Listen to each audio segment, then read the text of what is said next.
Halo teman-teman sahabat TioJB. Apa sih yang ada di benak kalian jika dengar negara Arab Saudi, ibadah haji dan umroh, kota suci Mekah dan Madinah, atau negara Wahabi? Negara Arab Saudi meskipun sebagian besar penduduknya itu beragama Islam, namun negara ini bukanlah negara Islam ya teman-teman. Apalagi saat ini Arab Saudi itu sudah sangat bebas. Mau berenang di pantai pakai bikini juga boleh. Ini terjadi di Pantai Bur, kota Jeddah. Kalau kalian nggak percaya, silahkan cari tahu tuh. Di YouTube sudah banyak. Konser-konser sudah bebas dan penyanyinya itu pakai pakaian yang buka-bukaan. Ini asli beneran di Arab Saudi ya teman-teman. Ketik aja Jennifer Lopez in Saudi Arabia. Tuh pasti keluar videonya. Yang membagongkan nih. Orang Arab yang banyak diasosiasikan sama orang Indonesia sebagai orang yang beriman, habib, suci, bersih. Pokoknya segala hal yang baik-baik. Ternyata nggak seperti itu juga teman-teman. Banyak juga loh orang-orang Arab yang suka icik-icik ahem. Salah satu tujuan terfavorit untuk wisata gituan adalah di kawasan Puncak Bogor. Bahkan penginapan-penginapan, toko, villa ada translate bahasa Arabnya teman-teman. Nah dari sanalah orang Arab ini mencari dalam tanda kutip sewa istri. Aslinya mah ini prostitusi teman-teman, namun dibungkus dengan label agama seperti nikah mut'ah, nikah siri, nikah kontrak, dan lain sebagainya. Bagi kalian yang tinggal di Puncak Bogor, silakan ya bisa komentar di bawah. Lalu apakah Arab Saudi saat ini kembali menjadi negara yang jahiliyah? Kita juga akan membahas apa sih alasan Arab Saudi tidak suka dengan Iran yang jelas-jelas membela Palestina. Apa fakta lain tentang negara Arab Saudi? Oke teman-teman, yuk kita bahas negara Arab Saudi. Sambil nonton, minum kopi ya. Nih, kalau mau beli, linknya ada di sini. Langsung saja markiber. Mari kita berangkat. Kembali lagi di channel TioJB, channel yang mungkin bisa menambah wawasan dan informasi yang mungkin belum kalian ketahui. Dari studi yang dilakukan oleh Armitage pada tahun 2011 dalam penelitiannya, petunjuk awal manusia keluar dari Afrika bahwa negara Arab Saudi sudah ditinggali oleh manusia sejak 75.000 tahun yang lalu. Lalu pemerintahan awal dimulai pada saat berdirinya Kerajaan Libyan di sebelah timur Arab Saudi yang berdiri sekitar abad ke-7 sebelum Masehi hingga tahun 24 sebelum Masehi. Kerajaan ini dipercaya pendirinya merupakan keturunan Bani Ismail bin Ibrahim alaihissalam yang dipercaya juga sebagai leluhur bangsa Arab. Selanjutnya, Nabi Muhammad dilahirkan di kota Mekah pada tahun 570 Masehi. Selanjutnya, agama Islam muncul pertama kali pada tahun 610 Masehi setelah Rasulullah mendapatkan wahyu pertamanya. Sejak saat itulah agama Islam mulai berkembang di Jazirah Arab. Dan beliau juga berhasil menyatukan sebagian besar suku-suku di Jazirah Arab tersebut. Setelah wafatnya Nabi Muhammad pada tahun 632, pemerintahan Islam dilanjutkan oleh Kekhalifahan Rasyidun. Lalu dilanjutkan lagi oleh Umayyah pada tahun 661. Saat dipegang oleh Umayyah inilah wilayah kekuasaan Islam meluas hingga Afrika Utara, Asia Tengah, Portugal, Spanyol hingga Perancis bagian selatan. Lalu digantikan lagi oleh Kekhalifahan Abbasiyah pada tahun 750. Kesultanan Ottoman lalu mengambil alih semenanjung Arab pada tahun 1517. Selanjutnya pada tahun 1727, penguasa suku kota Adiriyah yang bernama Muhammad Ibnu Saud bekerja sama dengan pendiri gerakan Wahabi yang bernama Muhammad Ibnu Abdul Al-Wahhab. Mereka berdua lalu mendirikan kerajaan baru yang bernama Emirat Diriyah. Ottoman yang menganggap pendirian Emirat Diriyah sebagai pemberontakan, lalu meletuslah perang antara Ottoman yang dibantu oleh Inggris dan Perancis melawan Emirat Diriyah pada tahun 1811 hingga 1818 dengan hasil kemenangan telak Ottoman Turki. Akhirnya Emirat Diriyah pun dibubarkan pada tahun 1818. Tidak lama berselang pada tahun 1824, keluarga Saud dan Wahabi kembali bersatu. Mereka membentuk kerajaan baru yang bernama Emirat Najd. Kerajaan ini mengalami keruntuhan pada saat keluarga Rasidi melancarkan kudeta pada tahun 1891 dan membentuk kerajaan baru yang bernama Emirat Jabal Syamar. Selanjutnya pada tahun 1902, keluarga Saud dan Wahabi kembali bersatu. Mereka menggulingkan Emirat Jabal Syamar dan digantikan oleh Kesultanan Najd. Pada saat itu ada 3 kekuatan besar ya teman-teman, yaitu Kesultanan Najd, Emirat Idrisi, dan Kesultanan Hejaz. Pelan-pelan, keluarga Saud dan para pasukannya berhasil menyatukan ketiganya. Dimulai pada saat penaklukan Kesultanan Hejaz pada tahun 1925, lalu nama kerajaannya diganti menjadi Kerajaan Najd dan Hejaz. Pada tahun 1932 berubah lagi namanya menjadi Kerajaan Arab Saudi. Kerajaan Saudi lalu menaklukkan Emirat Idrisi pada tahun 1934. Profil negara. Negara ini bernama lengkap Kerajaan Arab Saudi dengan raja sebagai kepala negara, dibantu putra mahkota sekaligus Perdana Menteri sebagai kepala pemerintahan. Ibu kota Arab Saudi bernama Kota Riyadh. Secara geografis, Arab Saudi berada di benua Asia bagian barat, tepatnya di Semenanjung Arab, serta berbatasan dengan negara Yaman dan Oman di sebelah selatan, di sebelah utara dengan negara Kuwait, Irak dan Yordania, di sebelah barat dengan Laut Merah, serta di sebelah timur dengan negara Oman, Uni Emirat Arab, Qatar, Bahrain, dan Teluk Persia. Luas wilayah negara Arab Saudi sebesar 2.149.690 km persegi, dengan jumlah penduduknya sebesar 32.175.224 jiwa. Untuk agama, sebagian besar penduduk di sini memeluk agama Islam. Sedangkan untuk etnis, sudah jelas banget nih teman-teman. Sedangkan bahasanya juga pasti memakai bahasa Arab. Indeks pembangunan manusia di negara Arab Saudi menempati peringkat 40 dunia. Negara ini merupakan negara yang berkembang dengan kelompok ekonomi berpenghasilan tinggi. Perekonomian Arab Saudi bergantung pada tambang minyak bumi dan gas alam, industri petrokimia, pengolahan logam dan plastik, jasa perbaikan kapal, pertanian kurma, serta pariwisata. Dengan ekspor terbesarnya ke negara China, India, dan Jepang. Sedangkan mata uang yang dipakai di sini bernama Rial Arab Saudi. Kurs 1 rial setara dengan 4.200 rupiah. Kehidupan di Arab Saudi. Karena tidak ada data resmi dari pemerintah terkait angka kemiskinan, Mimin ambil data dari Borgen Project yang memperkirakan terdapat 12,7% orang miskin di negara Arab Saudi. Lebih dari 85% penduduk Arab Saudi ternyata tinggal di perkotaan, teman-teman. Dari data yang sama, tercatat sekitar 50% penduduk Arab Saudi yang tidak memiliki rumah sendiri. Dikarenakan harga rumah di Arab Saudi sangatlah mahal, teman-teman. Sedangkan gaji UMR pekerja di negara Arab Saudi sekitar 16 juta rupiah per bulan. Monarki absolut.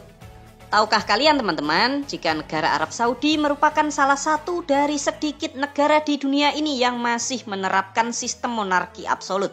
Apaan itu, Min? Monarki absolut adalah sistem pemerintahan kerajaan di mana seorang raja itu memiliki otoritas tertinggi dalam menentukan setiap kebijakan negara. Bahkan kebijakan raja itu berada di atas hukum atau undang-undang di negara ini. Lalu siapakah yang mengawasi raja? Nggak ada, teman-teman. Kalau di negara kita, presiden kan yang mengawasikan DPR. Kalau sistem pemerintahan monarki absolut itu tidak ada yang mengawasi, teman-teman. Jadi raja memiliki otoritas penuh terhadap kontrol negara. Makanya banyak yang bilang, terutama media barat, jika Arab Saudi adalah salah satu negara paling otoriter di dunia ini. Patut kalian ketahui juga ya teman-teman, jika di negara Arab Saudi tidak ada partai politik. Bagus sih karena tidak ada gontok-gontokan partai politik, tapi bahayanya jika nanti suatu saat kebetulan raja yang berkuasa itu tidak kompeten, maka seluruh negara dipastikan terancam dalam bahaya. Bukan negara Islam. Perlu kalian ingat ya teman-teman, jika Arab Saudi meskipun penduduknya sebagian besar memeluk agama Islam, namun negara ini bukanlah sebuah negara Islam, melainkan negara kerajaan. Bedanya apa, Min? Ya jelas beda lah teman-teman. Kalau negara Islam, semua kebijakannya berlandaskan hukum Al-Quran dan Al-Hadis. Namun kalau kerajaan, apalagi monarki absolut seperti Arab Saudi, dekret raja adalah hukum tertinggi di negara ini. Pasti ada yang protes. Lah, bukannya Arab Saudi pakai hukum syariat Islam ya, Min? Jangan ngawur lu kalau ngomong. Pasti banyak yang komen begitu kalau nggak dijelasin. Begini teman-teman, memang undang-undang yang digunakan di negara Arab Saudi memakai hukum syariat Islam. Namun, hukum di Arab Saudi tersebut bisa dirubah sewaktu-waktu oleh sang raja. Contoh nih teman-teman, dahulu sebelum tahun 2019, perayaan agama lain selain agama Islam dilarang. Warga Kristen tuh zaman dahulu dilarang untuk merayakan hari Natal, Paskah, atau kegiatan keagamaan yang lain. Namun saat sekarang putra mahkota yang bernama Muhammad bin Salman berkuasa, umat beragama selain Islam diperbolehkan merayakan hari besar keagamaannya masing-masing. Sampai pohon Natal juga boleh dijual di toko-toko. Contoh lain nih teman-teman, mencuri sesuai hukum syariat Islam di negara Arab Saudi adalah potong tangan. Begitu kan teman-teman? Tapi kalau pencurinya adalah keluarga kerajaan, hukum syariat Islam itu tidak berlaku teman-teman. Ambil contoh ya, pada tahun 2017 hingga 2019, kalian ini bisa cek, putra mahkota Arab Saudi yang bernama Mohammed bin Salman melancarkan pembersihan korupsi besar-besaran. Hasilnya ada belasan pangeran dan putri yang ditangkap atas tuduhan korupsi uang negara. Apakah mereka dipenjara? Ya, dipenjara teman-teman. Mereka selain dipenjara juga dipecat dari jabatannya. Tapi dipenjaranya itu di Hotel Bintang 5 Ritz-Carlton. Dan para koruptor ini dihukum tanpa potong tangannya sesuai syariat Islam. Mereka hanya diminta membayar ganti rugi sejumlah uang, habis itu ya udah dibebaskan. Kerajaan Arab Saudi saat itu memperoleh 103 miliar US dollar dari uang ganti rugi ini. Lumayan kan buat nambah kas negara. Jadi kalian jangan bilang ya kalau Arab Saudi sekarang kok nggak islami lagi kebijakannya. Malah ada kabar pemerintah Arab Saudi mengizinkan wisatawan LGBT. Lah memang Arab Saudi kan dari dulu bukan negara Islam teman-teman. Itulah mengapa kalian jangan kaget kalau ada kebijakan yang aneh-aneh. Kita ambil contoh lagi ya teman-teman. Pemerintah Arab Saudi baru-baru ini membuka pantai yang bernama Pure Beach yang terletak di utara kota Jeddah. Di pantai ini para wanita bebas untuk memakai bikini. Lalu apa alasan Mohammed bin Salman? Benarkah Saudi kebijakannya sekarang itu liberal? Yuk nanti kita bahas di poin berikutnya. Kebebasan untuk wanita. Tahukah kalian teman-teman, jika perempuan di Arab Saudi baru diperbolehkan kuliah pada tahun 1970. Kartu identitas atau KTP untuk wanita baru diterbitkan pertama kali di negara Arab Saudi pada tahun 2001. Perempuan di Arab Saudi juga baru diperbolehkan berkompetisi di event olahraga Olimpiade pada tahun 2012 yang lalu. Untuk pertama kalinya, pemerintah Arab Saudi mengizinkan wanita mengendarai sepeda motor pada tahun 2013 dan boleh mengendarai mobil pada tahun 2018 yang lalu. Di tahun 2018 pula, wanita untuk pertama kalinya juga diperbolehkan menonton olahraga di stadion. Ada salah satu kebijakan yang sangat kontroversial teman-teman. Bahkan Arab Saudi sampai dihujat dikata-katain sebagai negara liberal. Apa kebijakan itu? Yaitu kebijakan penghapusan kewajiban wanita untuk memakai jilbab. Jadi kalian jangan kaget kalau ketemu wanita di Arab Saudi yang nggak jilbaban di jalan-jalan. Apa sih tujuannya Mohammed bin Salman ini? Kenapa kok kontroversi terus? Tujuannya, Mohammed bin Salman ingin membuat Arab Saudi lebih modern, terbuka dan menjadikannya sebagai negara pariwisata dunia. Mengingat minyak bumi sebagai pendapatan terbesarnya kini mulai ditinggalkan oleh dunia. Bangkrut jika diam saja. Kita semua tahu teman-teman, jika Arab Saudi adalah negara yang 72% pendapatannya berasal dari penjualan minyak bumi. Namun tahukah kalian jika negara-negara di dunia saat ini sudah mulai meninggalkan energi fosil minyak bumi dan mulai berganti ke sumber energi terbarukan seperti energi listrik. Makanya sekarang tuh banyak beredar mobil sampai sepeda listrik di mana-mana. Jika Arab Saudi terus mengandalkan minyaknya sedangkan minyak bumi sudah mulai ditinggalkan oleh dunia, dipastikan di masa depan Arab Saudi akan menjadi negara bangkrut jika tidak segera berbenah dari sekarang. Makanya Mohammed bin Salman membuat inovasi yang bernama Saudi Vision 2030.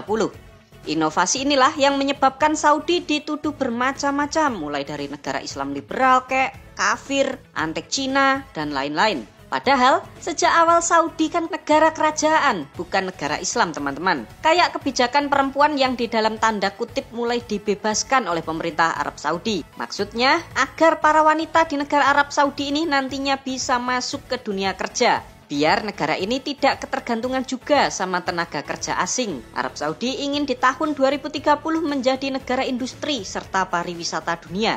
Makanya saat ini Arab Saudi juga sangat gencar sekali melakukan promosi, seperti sering mengadakan festival-festival musik, serta menyelenggarakan event-event internasional lainnya, seperti balapan MotoGP dan Formula 1. Kubus dan cermin raksasa.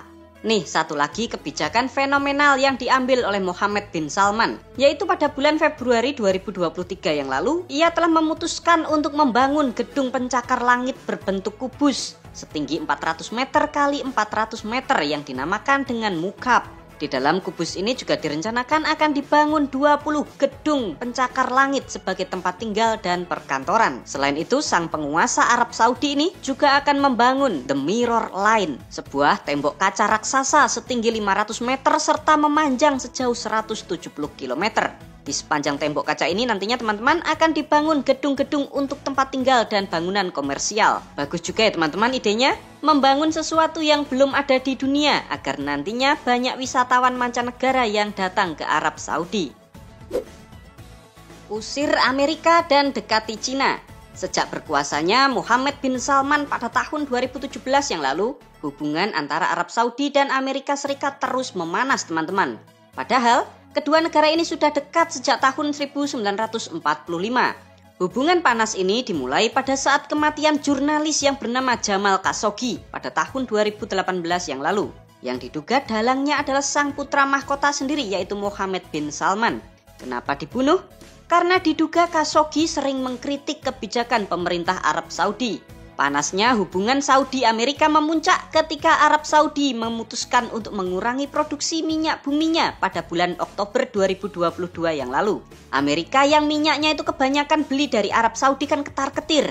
Akhirnya ngamuk-ngamuk tuh Presiden Joe Biden. Mohammed bin Salman pun gak takut malah mengancam balik Amerika jika berbuat yang macam-macam. Di tengah memanasnya hubungan antara Saudi dan Amerika itu, Cina pun akhirnya datang. Pada bulan Desember tahun 2022, Mohammed bin Salman akhirnya bertemu dengan Presiden Cina Xi Jinping. Mereka berdua berbicara tentang kemitraan dan kerjasama ekonomi kedua belah pihak.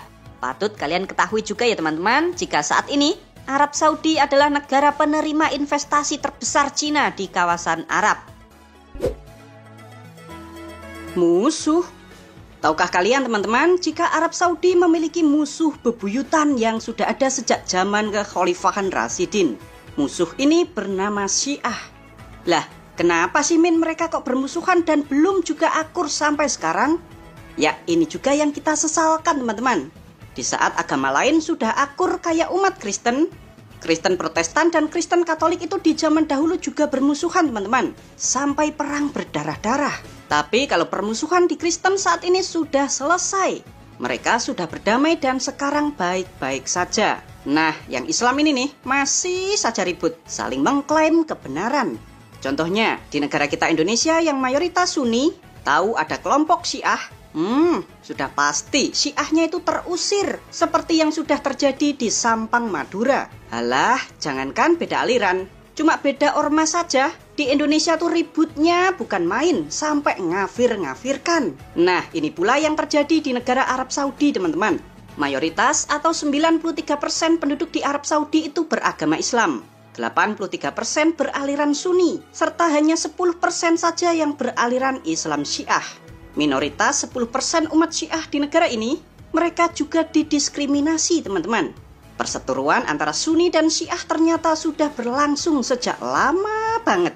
Masalahnya cuma gara-gara rebutan kekuasaan. Yuk sini Pak Imin jelasin awal mulanya. Kisah ini dimulai ribuan tahun yang lalu pada saat wafatnya Nabi Muhammad SAW. Yang pada waktu itu Nabi Muhammad bukan hanya sebagai seorang nabi, melainkan sebagai pemimpin negara. Sebagai nabi jelas Rasulullah tidak bisa digantikan. Namun sebagai pemimpin negara beliau bisa digantikan. Nah, sebagian para sahabat menginginkan menantu Nabi yaitu Ali bin Abi Thalib sebagai penerusnya. Namun pada saat wafatnya Rasulullah, kelompok Ali dan pendukungnya tidak dilibatkan di dalam pemilihan khalifah, sehingga menimbulkan perpecahan. Kelompok Ali ini kemudian menamai dirinya sebagai Syiah, yang artinya pengikut Ali. Kalau sekarang mah kayak partai oposisi gitu teman-teman. Jadi saat itu Syiah itu tidak ada perbedaan di dalam ritual ibadah. Jadi saat itu Syiah pure karena politik. Saat terpilihnya Abu Bakar dan Umar bin Khattab sebagai khalifah, orang-orang Syiah ini masih bisa menerima karena beliau adalah orang yang baik dan bertakwa. Namun pada masa kepemimpinan Utsman atau khalifah ketiga, ini nih yang jadi masalah. Utsman yang saat itu beliau sudah uzur, usianya tua, beliau mendelegasikan pemerintahannya kepada menterinya yang bernama Marwan bin Al-Hakam. Nah, orang inilah yang merusak kekhalifahan Rasyidin dengan nepotisme. Kerabat-kerabat dan saudara-saudaranya Marwan ini dimasukkan menjadi pejabat. Orang yang baik dipecatin. Contohnya seperti gubernur Mesir saat itu yang bernama Amr bin As, yang kala itu sangat dicintai oleh rakyat Mesir. Tiba-tiba dipecat sama si Marwan ini. Gara-gara inilah akhirnya menimbulkan kerusuhan yang menyebabkan Khalifah Utsman bin Affan terbunuh. Ingat ya teman-teman, saat itu Syiah masih berupa sentimen politik. Setelah Utsman terbunuh pada tahun 656, kekhalifahan dipegang oleh Ali bin Abi Thalib. Namun tak lama kemudian terjadilah pemberontakan kaum Khawarij dan mereka membunuh Ali pada tahun 661. Karena keadaan umat muslim saat itu yang sedang kacau, seorang sahabat Nabi dan jenderal yang bernama Muawiyah bin Abu Sufyan mengambil alih kekhalifahan. Muawiyah saat itu berjanji kepada Hasan bin Ali untuk mengembalikan kekuasaannya sebagai khalifah kepada keturunan Ali setelah umat muslim di dalam kedamaian. Hasan pun menyetujuinya teman-teman. Nah, sejak saat itulah terbentuklah kekhalifahan Umayyah pada tahun 661. Hasan bin Ali meninggal dunia di tahun 670. Dan benar saja teman-teman, pada masa pemerintahan Umayyah, berbagai kekacauan itu berhasil diredam. Hingga pada saat Muawiyah akan meninggal dunia, orang ini mengkhianati janji yang dibuatnya kepada Hasan. Kekuasaan tidak diserahkan kepada anak keturunan Ali. Muawiyah justru menyerahkan tahtanya kepada anaknya sendiri, yaitu Yazid bin Muawiyah pada tahun 680. Orang ini dikenal sangat brutal teman-teman. Suka mabok, dikelilingi cewek-cewek, hingga banyak umat muslim terutama kota Mekah dan Madinah yang kala itu menolak untuk menerimanya sebagai khalifah. Karena Yazid ini tidak terima diprotes, Yazid pun menyerang Madinah dan membantai masyarakat di sana. Ia lalu menyerang Mekah sampai batu Ka'bah itu kan pernah hancur tuh gara-gara diserang sama Yazid ini.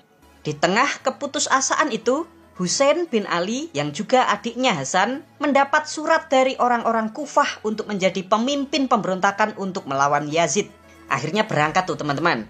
Namun di tengah perjalanan, Husain dihadang oleh pasukan Yazid dan beliau tewas dimutilasi bersama sejumlah anggota keluarganya. Tragis teman-teman. Kejadian ini juga disebut sebagai pertempuran Karbala yang terjadi pada tanggal 10 Oktober tahun 680. Karena kejadian itulah orang-orang Syiah lalu mulai dicari. Mereka dibunuh dan dibantai. Akhirnya mereka menyembunyikan diri pura-pura bukan Syiah atau disebut juga sebagai Taqiyah. Nah, gara-gara Taqiyah inilah kelompok Syiah pun mulai terpecah-pecah dan tidak terorganisir dengan baik. Maka kalau kalian perhatikan, di dalam aliran Syiah terdapat banyak sub-sub aliran. Lalu pada tahun 700-an awal, muncullah seorang ulama Syiah besar yang bernama Ja'far Shiddiq. Beliau lalu menyatukan orang-orang Syiah lalu membuat konsep imamah Syiah yang kita kenal sebagai Syiah 12 imam. Sub aliran Syiah ini paling banyak pengikutnya teman-teman, termasuk digunakan di negara Iran ini. Periode keemasan Syiah terjadi pada masa Nasruddin At-Tusi sekitar pertengahan tahun 1200-an ketika pada waktu itu bangsa Mongol menyerang kawasan Timur Tengah. Nasiruddin ini merupakan ahli perbintangan atau astronomi yang sangat jenius teman-teman. Nah, orang Mongol pada waktu itu kan bangsa yang sangat memuja-muja bintang tuh. Nasiruddin dengan kejeniusannya ini berhasil memikat orang-orang Mongol dengan pengetahuan astronominya tersebut. Hal inilah yang membuat dirinya dijadikan sebagai penasehat di Kekaisaran Mongol. Dampaknya banyak banget tuh kala itu orang-orang Mongol yang masuk ke dalam agama Islam aliran Syiah. Di masa inilah Syiah baru mengembangkan aliran teologinya, doktrin-doktrin Syiah, konsep ketuhanan dan lain sebagainya dengan kitabnya yang terkenal bernama Tajrid al-Kalam. Lalu pada tahun 1501 muncullah seorang Syiah pendiri Kekaisaran Safawi yang bernama Ismail. Ia lalu membuat kerajaan khusus Syiah di wilayah Iran. Nah, orang ini tuh pahamnya itu Syiah radikal teman-teman. Jadi ia bilang ke rakyatnya kayak gini. Hei para rakyatku sekalian, kalau kalian mau hidup di Iran, kuberikan dua pilihan. Pertama, wajib ikut Syiah, atau pilihan kedua, menolak Syiah maka kalian bakal dibantai. Akhirnya, mereka yang menolak untuk masuk ke Syiah dibantai itu teman-teman. Di lain pihak, aliran Islam Sunni yang saat itu memiliki Kekaisaran Ottoman di wilayah Turki, tahu orang-orang Sunni dibantai di Syiah Iran, Ottoman juga melakukan hal yang sama, yaitu membantai orang-orang Syiah di wilayah Turki. Nah, dari sinilah permusuhan antara Sunni dan Syiah menjadi sangat meningkat, karena di belakangnya ada kekuatan politik dan militer yang sangat besar. Duh, ribet banget ya teman-teman. Bagaimana nih kalau menurut kalian? Perang proksi. Sebelumnya kan sudah Pak Imin jelasin tuh, jika Arab Saudi yang sebagian besar berpaham Sunni sangat bermusuhan dengan Syiah. Nah, ini pula yang menjadikan Iran sebagai salah satu musuh Saudi, di mana Iran dikenal sebagai negara Syiah. Saking bermusuhannya Arab Saudi dan Iran ini, mereka berdua sampai terlibat perang proksi, yaitu perang di negara lain. Kita ambil contoh, di negara Yaman yang kini porak-poranda karena perang saudara, Arab Saudi membantu pemerintah Yaman untuk berperang melawan kelompok Syiah Houthi yang didukung oleh Iran. Kejadian ini juga terjadi di negara Suriah. Perang saudara juga tuh teman-teman, antara pemerintah Suriah yang dibantu oleh Iran melawan kelompok oposisi yang didukung oleh Arab Saudi. Ada lagi kejadian di mana ulama Syiah di Arab Saudi dipenggal karena dituduh menjadi aktor di balik terorisme. Iran ngamuk-ngamuk tuh teman-teman. Dan masih banyak lagi konflik di antara kedua negara ini. Awal dari perang proksi kedua negara ini terjadi di tahun 1979 atau sudah berjalan selama 25 tahun cuy. Dimana kala itu kerajaan Iran di bawah pimpinan Mohammad Reza Pahlavi dikudeta oleh kelompok Syiah pimpinan Khomeini. Nah, semenjak Iran dipegang oleh kelompok Syiah tersebut, kedua negara saling bermusuhan hingga saat ini. Ya, semoga Sunni dan Syiah bersatu ya teman-teman, supaya kita umat muslim tidak gontok-gontokan. Masa kita kalah sih sama umat agama lain? Tolong bantu doa ya teman-teman. Terima kasih. Gurun. Negara Arab Saudi memiliki luas wilayah sebesar 2,1 juta kilometer persegi. 95% dari total luas tersebut merupakan gurun pasir teman-teman. Nih, peta gurun di Arab Saudi. Gurun pasirnya yang warna oranye. Cuma 5% saja tanah di Arab Saudi yang bukan gurun. Nah, karena hampir semua daratan Arab Saudi itu pasirnya itu pasir gurun, yang pasirnya itu sangat halus, menyebabkan pasir di gurun ini tidak bisa dipakai sebagai bahan konstruksi bangunan. Akibatnya, Arab Saudi pun harus mengimpor pasir dari negara lain jika mau membangun sebuah gedung atau bangunan. Oh alah, pantesan biaya membangun rumah di sini tuh bisa sangat-sangat mahal. Bahkan harga rumah di Arab Saudi jauh lebih mahal daripada di Hong Kong, yang dikatakan Hong Kong adalah salah satu kota termahal di dunia. Meskipun daratan Arab Saudi itu tertutup oleh gurun pasir, di bawah gurun ternyata menyimpan deposit minyak bumi yang sangat-sangat besar. Arab Saudi adalah negara dengan cadangan minyak bumi terbesar kedua di dunia. Lah, Indonesia mana Min? Indonesia itu 20 besar saja tidak masuk cuy. Kalian kira Indonesia itu kaya minyak? Oh, tidak teman-teman. Tanpa sungai. Tahukah kalian teman-teman, jika negara Arab Saudi ternyata tidak memiliki sungai permanen? Sungai permanen itu kayak di negara kita. Ada Sungai Berantas, Bengawan Solo, dan sungai-sungai lainnya, di mana sungai permanen itu teraliri oleh air di hampir sepanjang tahun. Nah, Arab Saudi itu nggak punya sungai yang dialiri oleh air sepanjang tahun, teman-teman. Ada sih sungai, namun cuma sementara saja. Jadi sungainya itu muncul hanya pas musim hujan, tapi di saat musim panas, sungainya itu menghilang. Nah, sungai jenis ini dinamakan sebagai wadi. Tapi nggak lama lagi Arab Saudi bakalan punya sungai permanen teman-teman. Pada tahun 2023 direncanakan pemerintah Saudi akan membangun mega konstruksi sungai buatan terpanjang di dunia. Wow.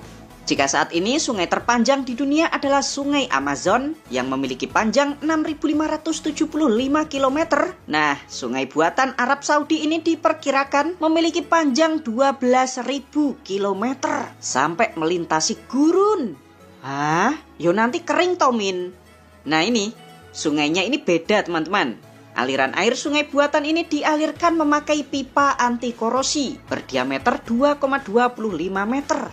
Jadi airnya itu aman, tidak terkena sinar matahari.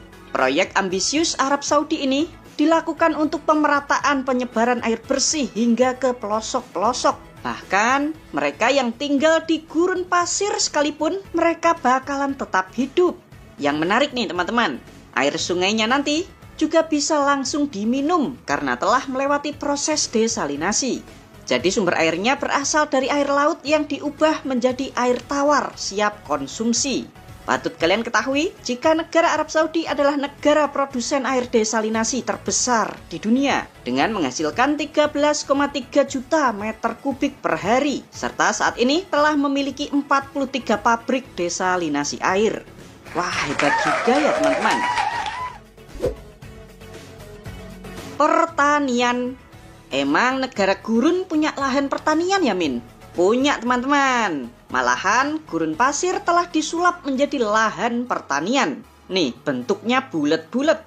Menurut laporan dari iFarm, dalam 60 tahun terakhir Arab Saudi telah merubah 24.000 km persegi gurun gersang menjadi tanah yang subur.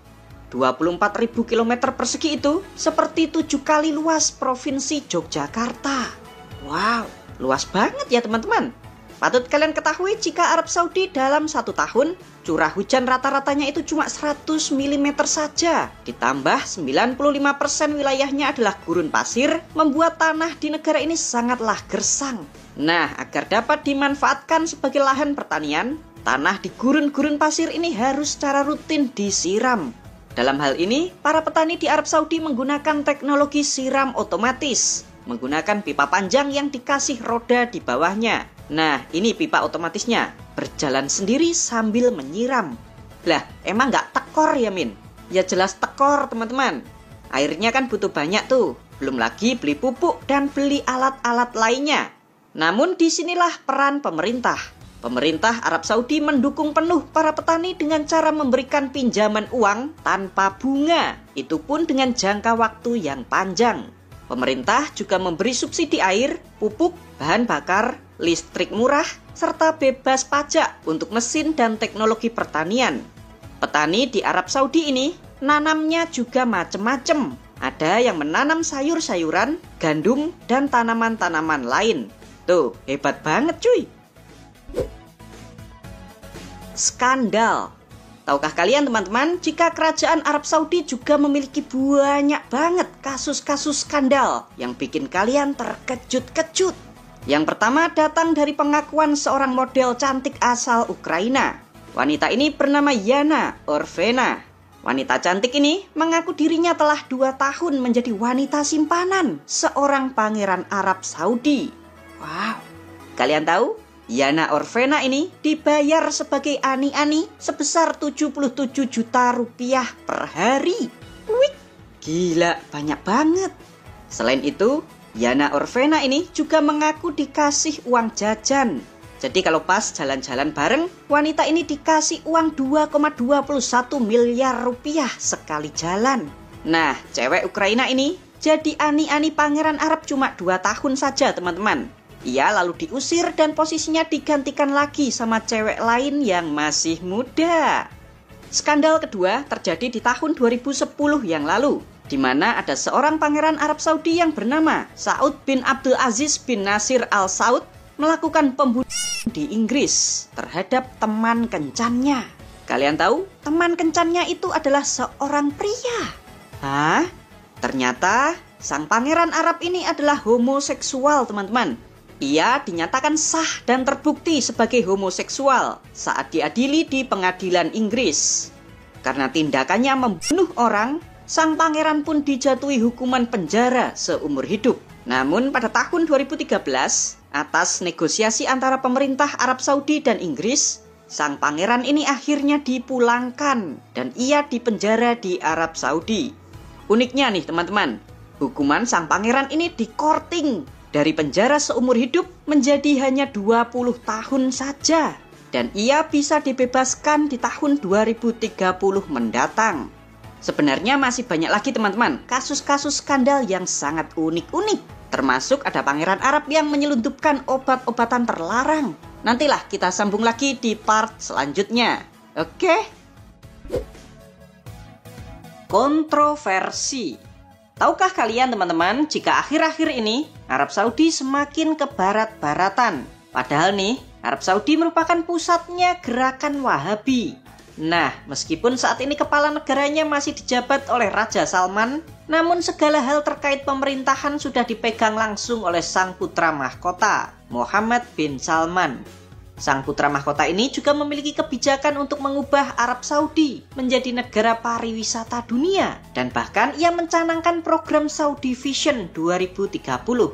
Mohammed bin Salman merasa minyak bumi yang selalu menjadi andalan Arab Saudi telah mulai ditinggalkan oleh dunia, digantikan sama energi terbarukan dan ramah lingkungan. Karena hal itulah, Mohammed bin Salman mengeluarkan berbagai aturan dan kebijakan yang sangat-sangat kontroversi. Seperti wanita boleh melepas hijab di depan umum, memperbolehkan wanita memakai bikini di pantai, serta bikin konser-konser musik. Padahal, kata Wahabi kan musik haram.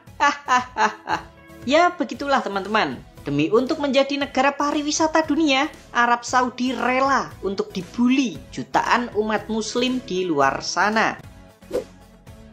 Wisata di Arab Saudi. Yuk sekarang Mimin mau ajak kalian semua keliling Arab Saudi. Pariwisata, terutama wisata religi yaitu menunaikan ibadah haji dan umroh menyumbangkan sekitar 9% dari pendapatan Arab Saudi. Dengan sekitar 10 juta wisatawan yang datang ke sini setiap tahunnya teman-teman. Yuk sekarang kita explore negara Arab Saudi. Yang pertama, untuk kalian umat muslim kalian wajib datang ke sini yaitu ke kota suci Mekah. Masya Allah, bagus banget teman-teman. Sekali seumur hidup kalian wajib datang ke sini, terutama pemeluk agama Islam ya minimal umroh gitu loh. Yuk sekarang kita pindah yang kedua, kita mampir ke kota Jeddah. Kota terbesar kedua di Arab Saudi setelah ibu kota Riyadh. Kotanya juga sangat modern teman-teman, jaraknya dari kota Mekah sekitar 65 km. Kota ini merupakan kota pantai yang menghadap Laut Merah, jadi kalian juga bisa dengan mudah menemukan banyak resort-resort di kota ini. Yuk lanjut yang ketiga, kita akan berkunjung ke kota Madinah yang letaknya 400 km di utara kota Jeddah. Kota ini dianggap sebagai kota suci kedua umat muslim setelah kota Mekah. Di sini kalian wajib datang ke Masjid Nabawi sekalian untuk berziarah ke makam Rasulullah. Yuk kita pindah lagi ya teman-teman. Yang keempat, kita akan berangkat ke kota Al-Ula yang letaknya 330 km di utara Madinah. Tempat ini kita bisa melihat kota tua Al-Ula yang sangat menawan. Tuh lihat teman-teman. Dulunya kota ini merupakan ibu kota dari kerajaan Lihyan, kerajaan yang dibangun oleh keturunan Ismail bin Ibrahim. Di sini juga terdapat wisata yang bernama Hegra, sebuah batu raksasa yang diukir menyerupai istana. Sumpah bagus banget teman-teman. Bentuknya itu hampir mirip-mirip sama kota Petra di Yordania. Kalian jangan lupa mampir ke sini kalau sedang berwisata di Arab Saudi. Sekarang kita akan jalan jauh ke barat laut negara Arab Saudi. Yang kelima, kita akan mengunjungi gunung batu terbelah yang bernama Horeb.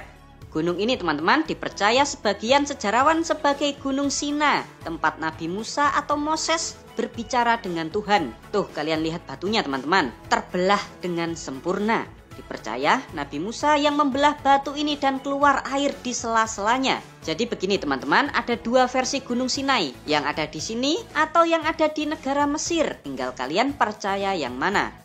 Yuk sekarang kita pindah lagi ya teman-teman. Yang keenam, kita akan pergi ke kota Al-Hufuf. Kota ini merupakan kota oasis ya teman-teman. Oasis adalah daerah subur di tengah gurun pasir karena terdapat sumber air tanah yang sangat melimpah. Kota ini juga sangat subur. Masyarakat juga sebagian besar berprofesi sebagai petani menanam padi dan pertanian kurma. Patut kalian ketahui jika setiap tahunnya kota ini menghasilkan sekitar 100.000 ton kurma yang nantinya dijual sebagai oleh-oleh jamaah haji umroh, sisanya diekspor ke berbagai negara. Tuh lihat teman-teman, bagus kan? Yuk sekarang kita pindah tempat lagi ya teman-teman. Yang ketujuh, kali ini kita akan balik lagi ke kota Mekah. Di timur kota Mekah juga terdapat kota yang cakep, namanya adalah kota Taif. Di kota Taif ini ada desa yang bernama Al-Kar. Kita bisa ke sana naik kereta gantung ya teman-teman, biar kita nggak capek berjalan. Tuh lihat cakep ya pemandangannya. Desanya seperti ini, bagus kan teman-teman? Buat referensi saja, jika kalian liburan habis umroh, kalian bisa mampir ke tempat ini.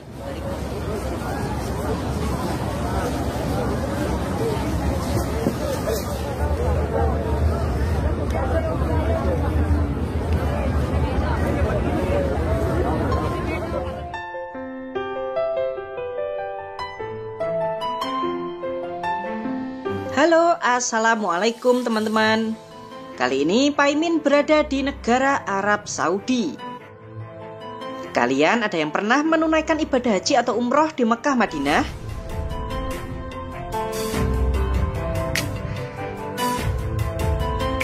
Kalau belum, Pak Imin doakan ya, semoga kalian bisa datang ke kota suci Mekah dan Madinah.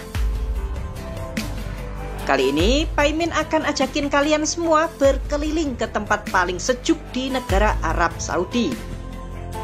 Yuk, sini-sini, kita langsung saja berangkat.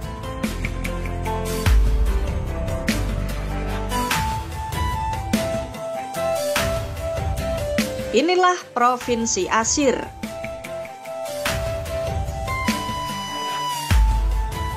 Letaknya di barat daya negara Arab Saudi. Provinsi Asir memiliki ibu kota yang bernama Kota Aba. Kotanya itu sangat cantik, teman-teman.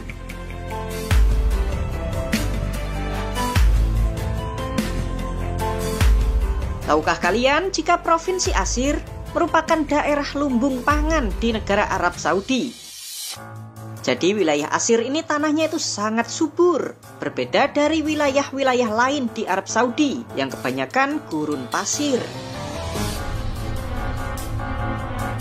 Asir dikenal juga sebagai tempat penghasil kopi, gandum, barley, alfalfa, wijen, serta kemenyan.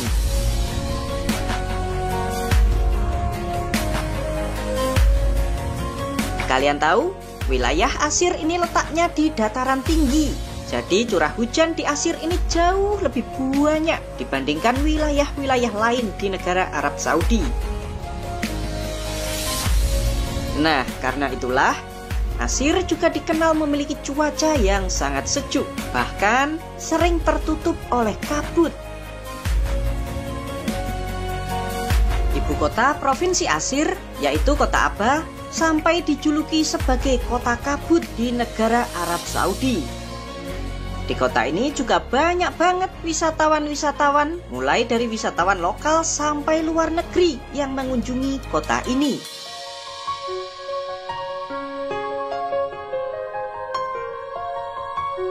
Kalau di negara kita Indonesia, Kota Aba diibaratkan seperti puncak Bogor. Yuk, sini teman-teman, Pak Imin akan ajakin kalian keliling di Provinsi Asir. Nih, reruntuhan kastil kuno Rijal Alma yang didirikan oleh Ottoman Turki. Kastil ini dibangun untuk melindungi jalur perdagangan dari penjarahan.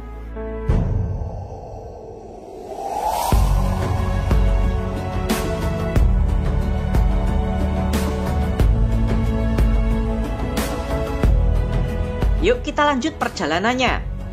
Pemandangannya itu loh, cakep bener teman-teman.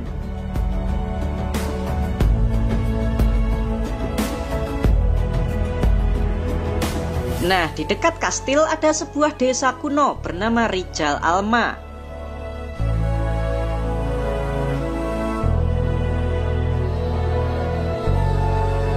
Tahukah kalian jika desa ini sudah berdiri sejak 900 tahun yang lalu? Tuh, bangunannya keren banget teman-teman.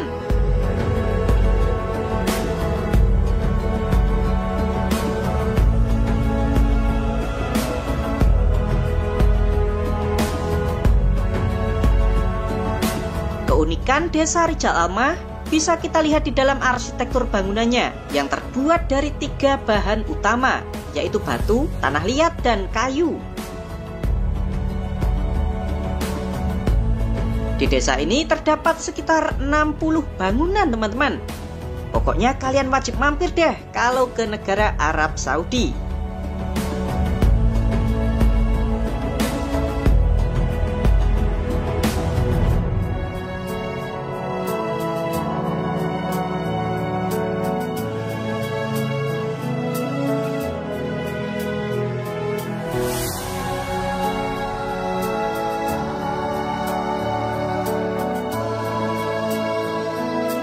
Yuk kita pindah teman-teman.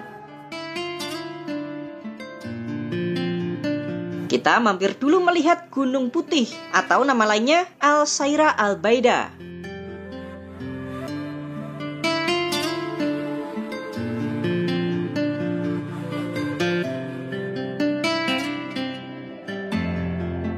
Selanjutnya, kita akan melihat kota unik yang bernama Dahran Al-Janub. Bangunan-bangunan di sini tuh terbuat dari lumpur. Unik banget. Ini kayak bangunan yang ada di negara Yaman, teman-teman.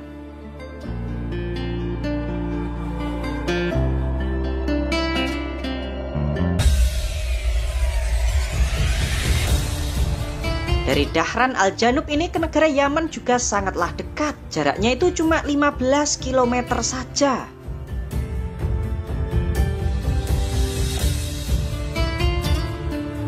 Gimana nih teman-teman? Apakah kalian tertarik untuk mengunjungi negara Arab Saudi?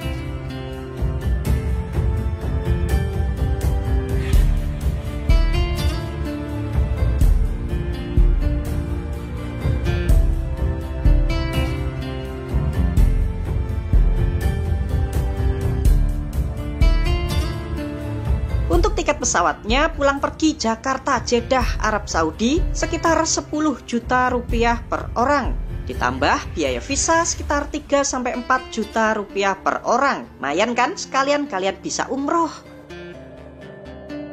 Yuhu! Hal unik di Arab Saudi. Tahukah kalian jika kaligrafi Arab adalah warisan budaya tak benda yang ditetapkan oleh UNESCO? Kalian tahu jam raksasa di sebelah Masjidil Haram Mekah? Bangunan ini bernama Zamzam Tower, sebuah hotel mewah teman-teman. Nah, bangunan ini dinobatkan sebagai menara jam tertinggi di dunia dengan tingginya mencapai 601 meter. Wow. Tahukah kalian teman-teman, jika sampai hari ini keluarga Saud masih menjadi raja turun-temurun di kerajaan Arab Saudi ini, sedangkan keluarga Wahab dijadikan sebagai pemimpin agama dan ketua MPR kerajaan Arab Saudi secara turun-temurun. Tahukah kalian jika Arab Saudi meskipun negaranya penuh dengan gurun pasir, namun pasirnya itu tidak bisa dipakai untuk bahan konstruksi. Akhirnya Arab Saudi pun harus impor pasir dari negara yang lain. Makanya teman-teman, harga rumah di sini tuh sangat mahal sekali. Harganya bisa sampai puluhan hingga ratusan miliar, terutama di kota-kota besar. Bayangkan saja, pasirnya aja itu harus impor dari luar negeri. Arab Saudi juga menjadi negara yang tidak memiliki sungai, teman-teman. Air bersih didapatkan dari desalinasi air laut dan sumber air tanahnya. Oh iya ini teman-teman, jika kalian sedang umroh, coba kalian mampir ke kios-kios penjual. Rata-rata penjual oleh-oleh di negara Arab Saudi ini sangat lancar berbicara bahasa Indonesia. Bahkan mereka akan teriak Jokowi, Jokowi untuk menarik perhatian warga Indonesia. Terima kasih teman-teman sudah nonton sampai selesai. Bagi kalian yang mau membantu dan mendukung channel Tio JB, kalian bisa kirim melalui super chat, super thanks, atau berlangganan secara eksklusif.